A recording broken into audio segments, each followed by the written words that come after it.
جو میرا دوسرا مین مقصد تھا، یہ تو یورپین یونین اور پاکستان کا اسٹریٹجک ڈائلاگ تھا 7واں، جو 2021 میں انڈو پیسیفک منسٹریل فورم بنا تھا اور جس کی 4تھی منسٹریل میٹنگ تھی اور جس میں 64 ممالک اٹینڈ کر رہے تھے، اس میں بھی میں نے پاکستان کی نمائندگی کی کیونکہ پاکستان نے انویٹیشن ایکسیپٹ کی ہوئی تھی۔ اور میں سمجھتا ہوں کہ وہ ہماری پارٹیسپیشن، پہلے جلیل جیلانی صاحب گئے تھے کیئر ٹیکر گورنمنٹ کے دوران، لیکن وہ غالباً پوری میٹنگ اٹینڈ نہیں کر سکے تھے، کچھ بیک ہوم میں ایشوز تھیں، وہ اپنی جلدی شارٹن کی تھی انہوں نے۔ تو in the forum I made a round table intervention and delivered a complete statement during the high level meeting in the maritime segment. وہ ہم نے اپنی ویب سائٹ پہ ڈال دی تھی اور وہ ہم نے پبلک کر دی تھی کہ میں نے وہاں کیا کہا ہے۔ غالباً پاکستان میں لائیو بھی چلی تھی شاید میری جو وہ انٹروینشن تھی، تو یہ بھی آپ کے پاس ریکارڈ پہ موجود ہے۔ اس فورم نے ہمیں بڑی ایکسلنٹ اپرچونٹی دی کہ ہم ایشیا پیسیفک کے ممالک، خاص کر آسین کنٹریز کے بہت زیادہ ممالک آتے ہیں جی، اس میں پیسیفک کے بہت زیادہ ممالک آتے ہیں۔ آپ اگر ویسے ان ممالک میں ویسے کریں تو شاید آپ کو آدھا سال ٹریول ہی کرنا پڑے ملنے کے لیے۔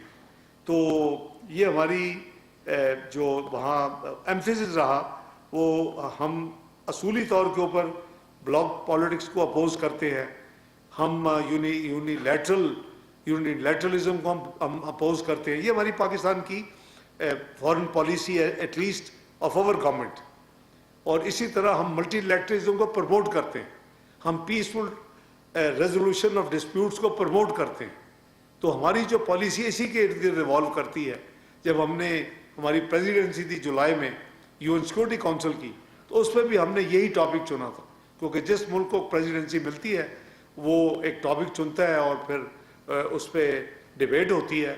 اور ہماری تو جب ڈیبیٹ ہوئی تھی multi literalism, peaceful resolution disputes, تو پتہ نہیں کئی سالوں کے بعد، 12 سال شاید، پہلی دفعہ کنسنسس ریزولوشن جو پاکستان نے پیش کی تھی اڈاپٹ ہوئی تھی، پہلی دفعہ کئی سالوں کے بعد۔ میجورٹی کے ساتھ ہوتی رہی ہیں، ریجیکٹ بھی ہوتی رہی ہیں، میجورٹی کے ساتھ پاس بھی ہوتی رہی ہیں، ویٹو بھی ہوتی رہی ہیں، لیکن کنسنسس کے ساتھ ایک بہت عرصے کے بعد یہ ریزولوشن جولائی میں ہوئی تھی، جو کہ دنوں میں ہی جب تھائی لینڈ اور کمبوڈیا کی لڑائی ہوئی تو وہی ریزولوشن کو کوٹ کیا جا رہا ہے کہ UN سیکورٹی کونسل نے یہ ریزولوشن پاس کی ہوئی ہے، اس کے مطابق یہ ہونا چاہیے اور یہ ہونا چاہیے۔ تو یہ الحمدللہ یہ پاکستان کی خوش قسمتی ہے کہ اللہ تعالیٰ پاکستان سے ایسے کام لے رہے ہیں۔ اور اسی طرح پھر جو OIC اور UN کو بانڈ کو مضبوط کرنا ہے، OIC جو ہے وہ دوسرا بڑا ملٹی لیٹرل فورم ہے، 57 ممالک ہیں اس میں، تو اس کے لیے بھی ہم نے ایک دن وہاں ڈیبیٹ رکھی ہے، اس کو بھی میں نے چیئر کیا۔ ایک دن فلسطین پہ رکھی، اس کو میں نے 3 دن میں نے UN سیکورٹی کونسل کو پاکستان کے بہاف پہ الحمدللہ چیئر کیا۔ تو وہ تینوں میں ایک میں ہماری ریزولوشن پاس ہوئی اور ایک میں ہماری پریزیڈنشل اسٹیٹمنٹ کو کنسنسس سے اڈاپٹ کیا گیا۔ تو یہ میں سمجھتا ہوں کہ تاریخ میں یہ ساری چیزیں لکھی جائیں گی، اور ایسے اداروں میں تو آپ ہسٹری چھوڑتے ہیں تو ملک کے لیے وہ باعث فخر ہوتی ہے۔ اپرچونٹیز کو اویل کرتے ہوئے، چونکہ میں برسلز میں تھا اور وہاں 64 ممالک کے تھے لوگ آئے ہوئے، موسٹلی فارن منسٹرز یا ان کے ہیڈز آف ڈیلیگیشن، اگر کوئی جونیئر منسٹر ہو یا اس طرح، تو میں نے ہنگری کے ساتھ ایک بائی لیٹرل میٹنگ کی۔ مقصد تھا کہ 1 سال کے انہوں نے 400 اسکالرشپ دیے تھے، جو ہم نے کافی حد تک ہائر ایجوکیشن کمیشن نے اویل کیے ہیں، لیکن وہ 1 سال تک کے تھے۔ تو ان سے میری نیگوشیشن، وہ مجھے UN جنرل اسمبلی کی سائڈ لائن پہ بھی ملے تھے ہنگری کے فارن منسٹر صاحب، تو ان کو میں نے اس وقت بھی بات کی تھی، ان کی مہربانی، انہوں نے یہاں میرے ساتھ MOU سائن کیا کہ اگلے سال کے لیے دوبارہ وہ پاکستان کو 400 اسکالرشپ ہائر ایجوکیشن کے لیے دے رہے ہیں۔